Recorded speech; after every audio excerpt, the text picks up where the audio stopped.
بسم الله الرحمن الرحيم. الحمد لله رب العالمين، والصلاة والسلام على سيد المرسلين وخاتم النبيين سيدنا ونبينا ومولانا محمد وعلى آله وصحبه أجمعين وعلى من تبعهم بإحسان ودعا بدعوتهم إلى يوم الدين. أما بعد، فأعوذ بالله من الشيطان الرجيم. إنا نحن نزلنا الذكر وإنا له لحافظون. صدق الله العظیم. حضرت صدر محترم، معزز علماء کرام، دانشوران ملت اور میرے دینی اور ایمانی بھائیوں، آج کے یہ اجلاس ایک تاریخی اجلاس ہے. آج آپ اور ہم یہاں ایک فیصلے کے لیے جمع ہوئے ہیں، اور آپ یاد رکھیے یہ فیصلہ صرف خارجی نہیں ہے، بلکہ اس طرح ہمیں باہری طاقتوں کا مقابلہ کرنا ہے. اسی طرح ہمیں یہاں سے یہ فیصلہ لے کر اٹھنا ہے کہ جو ہمارے اندر ایک ہیجان برپا ہے، ایک طوفان برپا ہے، ہمیں وہاں اگر کہیں ہمارا غلط قدم اٹھتا ہے تو ہم یہاں سے یہ طے کر کے جائیں گے کہ کچھ بھی ہو لیکن ہم دین کے خلاف ایک قدم نہیں اٹھا سکتے، نہ اٹھانے دیں گے، نہ اٹھائیں گے، اور یہاں سے یہ عزم لے کر جائیں گے کہ ہمیں دین پر جینا ہے اور مرنا ہے. آپ یاد رکھیے اللہ تبارک و تعالیٰ کا وعدہ ہے، انا نحن نزلنا الذکر وانا لہ لحافظون، کہ ہم نے یہ کتاب ہدایت، یہ قرآن مجید اتارا ہے اور ہم ہی اس کی حفاظت کرنے والے ہیں. آج افسوس کی بات یہ ہے کہ ہم نے کتاب ہدایت کا پیغام بھلا دیا. آپ یاد رکھیے جس طرح اللہ کا وعدہ اس کتاب ہدایت کی حفاظت کا ہے، جو اپنے آپ کو اس کتاب سے وابستہ کرے گا، اس کے پیغام سے وابستہ کرے گا، اس کے نظام زندگی سے وابستہ کرے گا، اور جس شخصیت پر، جس ذات پر یہ کتاب نازل ہوئی، اس ذات سے اپنے آپ کو وابستہ کرے گا اور اپنی جان و مال کی بازی لگانے کا عزم لے کر یہاں سے جائے گا. اللہ کا وعدہ ہے، اللہ نے اس کتاب کی حفاظت کا وعدہ جس طرح کیا، اسی طرح اللہ تبارک و تعالیٰ کا یہ وعدہ ہے کہ جو اس کتاب سے اپنے آپ کو مربوط کرے گا، اللہ تبارک و تعالیٰ اس کی بھی حفاظت کرے گا. میں آپ سے صرف دو باتیں یہاں عرض کرنا چاہتا ہوں.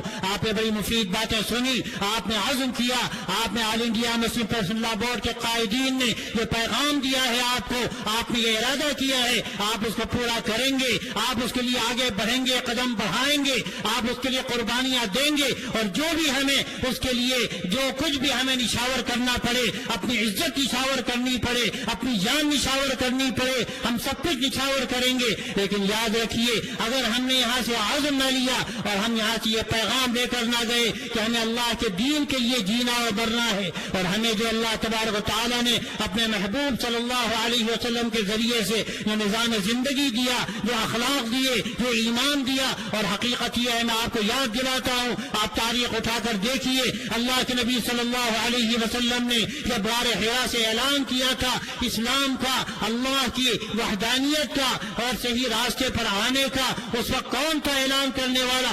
ایک شخصیت اعلان کرنے والی، ایک آدمی ماننے والا، 4 آدمی ماننے والے. لیکن جب یہ پیغام آگے بڑھا، اللہ تبارک و تعالیٰ نے ایک جماعت تیار کی. مکہ مکرمہ کا حال آپ جانتے ہیں، وہاں کون سا علم تھا اس وقت، اور کون سی ثقافت تھی، اور کون سے تمدن تھا، اور کون سی دولت ان کے پاس تھی. لیکن آپ کو معلوم ہونا چاہیے کہ وہ مکہ مکرمہ اگر قلم تلاش کیے جاتے تو شاید 10 قلم نہ ملتے. لیکن اسی مکے سے جو آواز اٹھی، جن قربانیوں کے ساتھ صحابہ نے وہ آواز اٹھائی اور وہ دین سارے عالم میں پھیلا، اس اخلاق اور وہ ایمان کا جو آواز وہاں سے بلند کیا گیا، اللہ کے نبی صلی اللہ علیہ وسلم نے پھر مدینہ طیبہ میں وہاں سے وہ نظام چلایا، اس کے نتیجے میں سارے عالم میں دین پھیلا.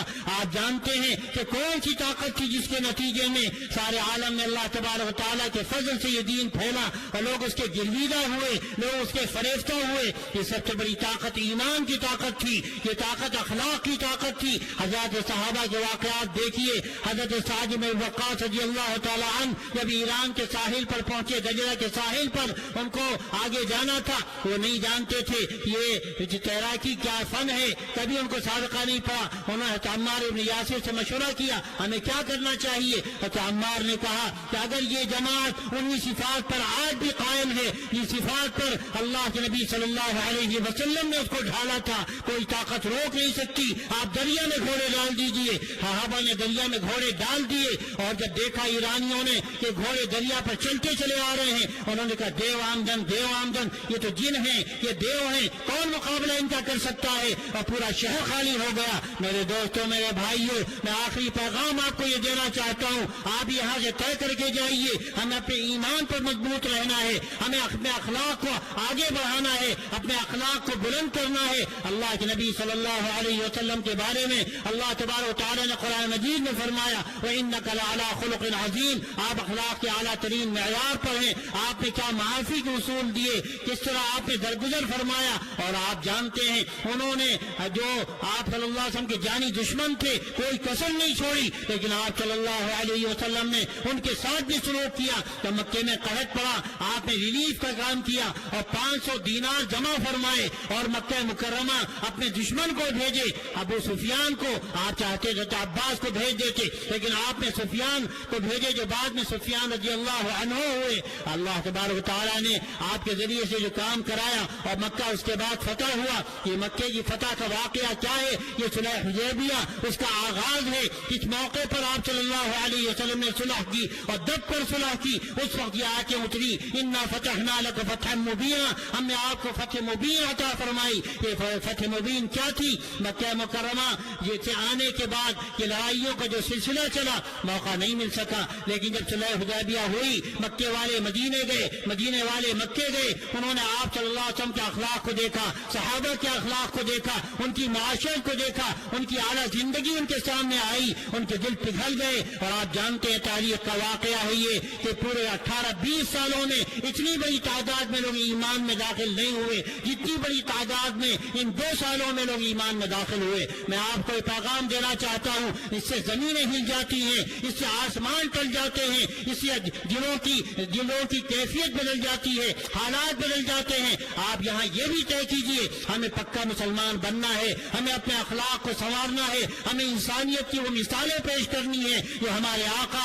حضرت محمد عربی صلی اللہ علیہ وسلم نے پیش کی۔ اگر آپ نے یہ طے کیا ہمیں ہر میدان میں ڈٹنا ہے، ہمیں جس طرح اپنے دشمنوں سے مقابلہ کرنا ہے، ہمیں ان کی غلط فہمیوں کا ازالہ بھی کرنا ہے۔ آج ہم جس ملک میں رہتے ہیں، جس طرح میڈیا نے غلط فہمیاں پھیلائی ہیں، میں اس کے واقعات پیش کر سکتا تھا، لیکن اس مختصر سے وقت میں اس کا موقع نہیں ہے۔ لیکن میں آپ سے صاف کہتا ہوں، اگر آپ نے طے کر لیا تو آپ وہاں کی ان کی غلط فہمیوں کو دور کیجیے، اپنی محبتوں سے، اپنے اخلاق سے اور اپنی خدمتوں سے آپ ان کے دل جیت لیجیے۔ آپ دیکھیں گے حالات کس طرح بدلتے ہیں، کس طرح ہمیں میدان میں ڈٹنا ہے، کس طرح ہمیں مقابلہ کرنا ہے، کس طرح ہمیں شریعت کی حفاظت کرنی ہے۔ اس شریعت کی حفاظت کے لیے ہمیں کرنی ہے، آنے والے نسلوں کی ایمان کی حفاظت کرنی ہے۔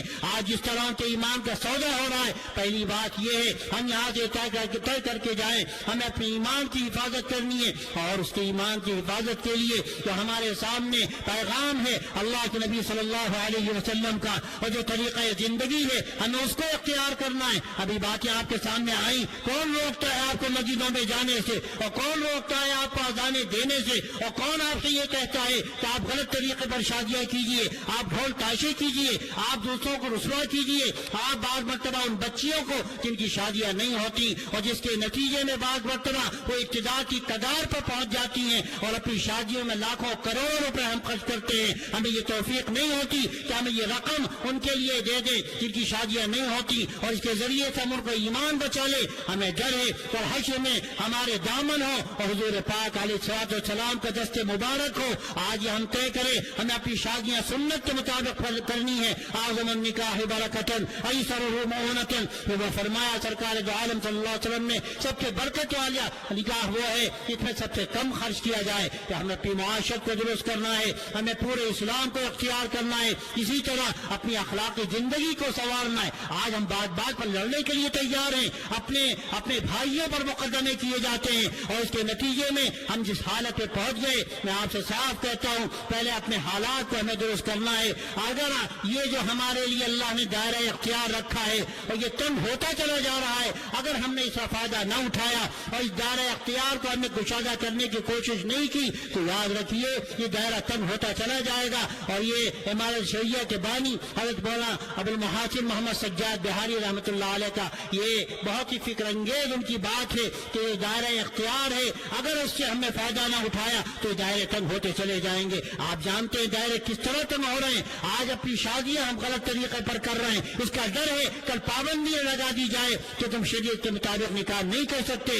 آج اپنی مسجدوں کو ہم نے ویران کیا, ہم خطرے میں پڑ گئے. آج ہماری مسجدیں مسمار کی جانے لگی, آج وہ خطرے میں آ گئی. میرے دوستوں, میرے بھائیوں, اللہ تبارک و تعالیٰ نے ہمیں جو موقع دیا عمل کرنے کا, اگر ہم نے اس سے فائدہ نہ اٹھایا, آپ یہاں سے پیغام لے کر نہ گئے, ہم ایمان کو مضبوط کریں گے, ہم شریعت پر عمل کریں گے, اپنی مسجدوں کو آباد کریں گے, شریعت کے مطابق وراثت کو ہم تقسیم کریں گے, ہم اپنے بچوں کو برائیوں سے بچائیں گے, نشے سے بچائیں گے, جوئے سے بچائیں گے. آج مسلمان نسل کدھر جا رہی ہے؟ ہمارے نوجوان موجود ہیں, اللہ کے نبی کے دین کے سپاہی بننے کا عزم لے کر جائیں اور یہ طے کر کے جائیں. اور یہ اللہ کے نبی صلی اللہ علیہ وسلم فرمایا, اور کیسی بڑی سعادت ہے جو ہمارے نوجوانوں کو حاصل ہے کہ اگر اللہ کی بندگی کے ساتھ یہ جوانی آگے بڑھے, اللہ تبارک و تعالیٰ کل قیامت کو ان کو عرش الہی کا سایہ دے گا.